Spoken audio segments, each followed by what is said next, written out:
Hello मेरे प्यारे दोस्तों, नमस्कार। स्वागत है आप सभी का अपने इस चैनल ओवीपाल लीडर में। दोस्तों मैं ओम प्रकाश पाल आज आप सभी के बीच में इंग्लिश स्पीकिंग कोर्स का 11वां दिन लेकर के आया हूं। और आज हम सभी लोग 11वें दिन को देखने वाले हैं, use of will have to, shall have to. और इसका जो सिचुएशन होगा कि कोई काम मजबूरी में करना पड़े या फिर किसी भी काम को करने के लिए हमें बाध्य किया जाता है, कब? फ्यूचर टाइम में। जैसे कि मुझे नहाना पड़ेगा, आपको आना पड़ेगा, उन्हें रोना पड़ेगा, हम लोग को याद करना पड़ेगा, आपको पैसा देना पड़ेगा। तो ये काम मजबूरी में हो सकता है या फिर जो है कि इस काम को करने के लिए हमें बाध्य किया जा सकता है। बाध्य करने का मतलब कि जैसे हमें खाना पड़ेगा, आपको आना पड़ेगा, तो ये हम क्या कर रहे हैं? बाध्य कर रहे हैं। या फिर हम लोग बोल सकते हैं कि हमारी ये मजबूरी है। तो जब कभी भी मजबूरी में करना हो काम या फिर जो है कि बाध्य में करना हो काम, तो उस सिचुएशन में आप यूज करेंगे will have to, shall have to. तो दोस्तों आप सभी लोगों को पता होगा कि जो हमारा शैल लगता है वो सिर्फ आई और वी के लिए लगता है, बाकी सभी सब्जेक्ट के लिए हम लगाते हैं विल। तो इसका जो स्ट्रक्चर है, सबसे पहले अफर्मेटिव के लिए वो होगा हमारा सब्जेक्ट, उसके अकॉर्डिंग विल या शैल, फिर हैव टू, फिर जो है कि मेन वर्ब का फर्स्ट फॉर्म।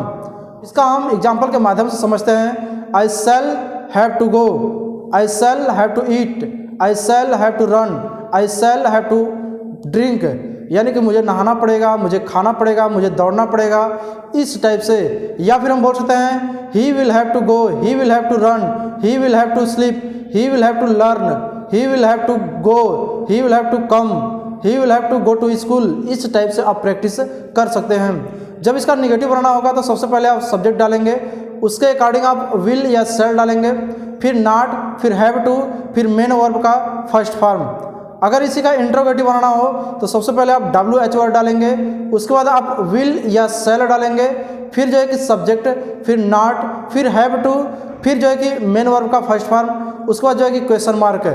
तो दोस्तों यहाँ पर आप क्या करेंगे कि सबसे पहले आप WH वर्ड का मतलब कोई भी इंट्रोगेटिव वर्ड आप डाल सकते हैं। कब, क्या, कैसे, कहाँ, कितना, कितनी, कितने, किसका, किसकी, किसके, ये सभी चीज़ आप इसमें से कोई भी एक डाल सकते हैं। फिर विल या शैल अकॉर्डिंग टू सब्जेक्ट, फिर नॉट, फिर हैव टू, फिर मेन वर्ब का फर्स्ट फॉर्म, कोई भी मेन वर्ब डाल दीजिए। उसके बाद इसका हिंदी अर्थ निकालिए। आप लोग हिंदी से इंग्लिश मत बनाया करिए, आप लोग इंग्लिश से हिंदी बनाने की कोशिश क्या करिए। आपको इसी फार्मूला में रखना है, उसके बाद उसका हिंदी निकालना है। तो दोस्तों ये था हमारा आज का topic, will have to, shall have to. यानी किसी भी काम को फ्यूचर में करने के लिए बाध्य करना पड़े या फिर कोई काम आप मजबूरी में करें फ्यूचर में, तो उस सिचुएशन में आप will have to, shall have to का यूज करते हैं। तो दोस्तों ये आप लोग को टॉपिक कैसा लगा? मुझे उम्मीद है कि आप सभी को ये टॉपिक बहुत पसंद आया होगा।